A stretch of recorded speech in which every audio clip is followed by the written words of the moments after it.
Bonjour, bonjour, Hélène Schmidt d'Exploring Happy et aujourd'hui je vais vous parler de design humain et surtout d'un véritable école du design humain qui est le pouvoir de manipulation que cela peut donner éventuellement sur autrui, qu'on soit dans une relation professionnelle du design humain et client ou qu'on soit dans une relation de discussion ou de collaboration entre personnes qui elles-mêmes sont éduquées au design humain mais peut-être à différents niveaux d'éducation. Il y a un mot en anglais qui s'appelle le gaslight. Il n'y a pas de traduction française, mais en gros, c'est une technique de manipulation, qu'elle soit consciente ou inconsciente, qui va correspondre au fait de nier la réalité d'une personne ou de nier le sentiment de justesse que va avoir une personne, sa perception d'une situation, sa perception de sa propre expérience, sa perception de tout un tas d'événements qui se sont passés. Et pourquoi est-ce que je lis cela au design humain? C'est parce que lorsqu'on est dans une relation qui met le design humain au centre, on peut se retrouver dans une situation où il y a quelque part un dominant et un dominé, que cette situation soit consciente et donc foireuse à souhait, ou inconsciente.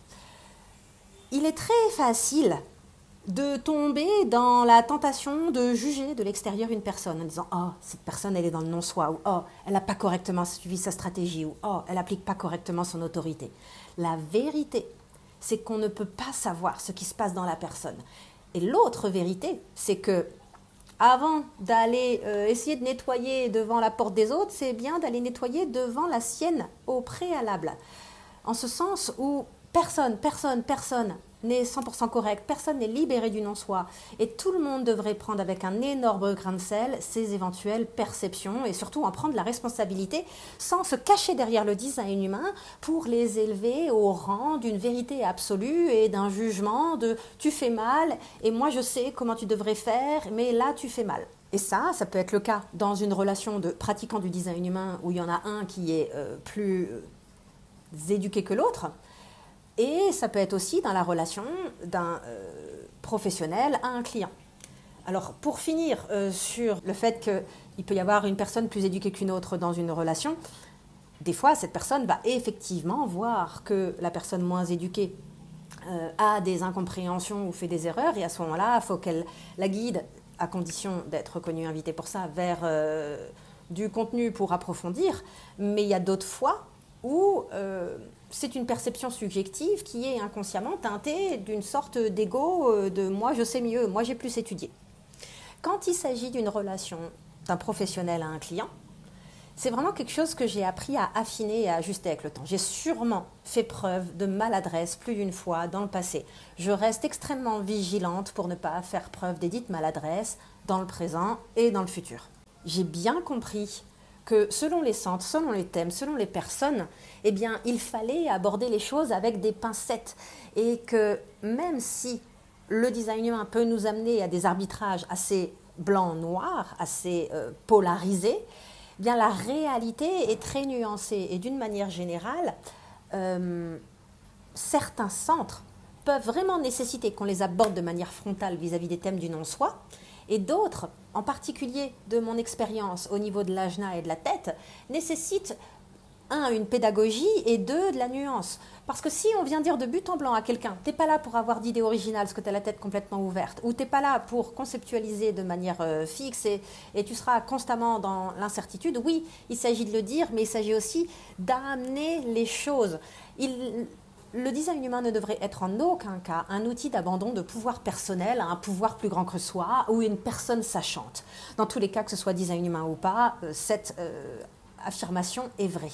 Et donc, il y a un vrai risque que des instructions ou des conseils mal donnés fassent qu'une personne se retrouve un peu bloquée en fait et n'ose plus rien faire, n'ose plus bouger parce que stratégie autorité ou parce qu'on m'a dit que tel centre. Donc, il y a une introduction très progressive. Et vous savez, plus j'avance, moins j'en dis aux gens en session parce que vraiment chaque analyse est différente et je vais vraiment les accompagner pour voir les endroits où il y a une résonance en eux et quelque chose qui fait qu'ils peuvent aller pratiquer et approfondir une thématique parce qu'ils sont mûrs pour cela et parce qu'il y a une véritable justesse dans la manière dont ça résonne et donc un potentiel qu'ils ne vont pas abandonner de manière aveugle leur pouvoir personnel. Et ça, c'est vraiment un élément important à garder à l'esprit. Moi, et je pense les autres professionnels du design humain, sommes là pour aider les gens à se connecter avec eux-mêmes de manière intime, même si on ne rentre pas directement par le sacro-saint, stratégie, autorité, et qu'on va plutôt du côté des caractéristiques, même s'ils vont faire les choses de manière parfaitement imparfaite.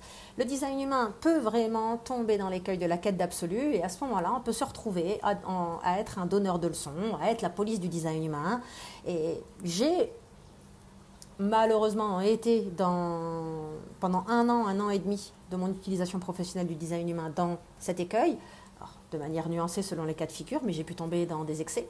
Et la meilleure chose qui ait pu m'arriver, grâce au cadeau de l'enseignement de l'utilisation du design humain à travers d'abord Projecteur Attitude, puis surtout Incarnation, eh bien, plus j'avance dans l'enseignement du design humain, plus je suis douce, je suis tolérante, plus je suis nuancée, plus j'arrive à rencontrer la personne là où elle se trouve. Bien sûr, il y a des choses sur lesquelles je ne peux pas me forcer à m'adapter parce que ma définition est fixée. Et j'ai vraiment compris à quel point le pouvoir est dans l'autonomisation, dans l'encouragement, dans la prise de pouvoir personnel. Bien sûr que certaines choses doivent être corrigées, certaines choses sont des incompréhensions qui sont donc corrompues et qui doivent être rectifiées. Ça, c'est capital. Et surtout, moi, avec mon design, ça serait fou que je ne fasse pas ça. Ceci étant dit, des fois, la correction peut être extrêmement mal dirigée et surtout pour les mauvaises raisons. Et là, ça nécessite un examen de conscience. Souvenez-vous, je vous parlais de balayer devant sa porte avant d'aller essayer de balayer devant celle des autres. Mais c'est extrêmement important. Et donc, il peut y avoir des véritables écueils, que ce soit dans des relations amicales, relations professionnelles, de collaboration ou relations professionnelles via analyste et client. Ça peut vraiment malheureusement partir dans quelque chose qui n'est correct pour aucune des deux parties et détrimentaire pour le client in fine. Et voilà, c'est ce dont je voulais vous parler. Et cette vidéo, elle a quelque part deux audiences. D'abord, les personnes qui découvraient le design humain et qui allaient être accompagnées. Souvenez-vous toujours que vous gardez votre pouvoir personnel, votre capacité de discernement. Vous êtes des adultes vaccinés qui ont une expérience de vie. Et même s'il y a des injonctions du design humain avec lesquelles vous raisonnez, ne venez pas vous forcer et vous interdire du jour au lendemain à fonctionner comme vous le souhaitez. Par contre, inversement, si vous accrochez au design humain, continuez à expérimenter et tôt ou tard, allez ouvrir les thématiques sur lesquelles vous aviez une résistance initiale. Et pour quand il s'agit des professionnels ou des personnes plus éduquées, voilà, il n'est jamais trop tard pour un petit examen de conscience et pour une remise en question régulière de la justesse de votre positionnement face à vos petits copains. Voilà, au revoir.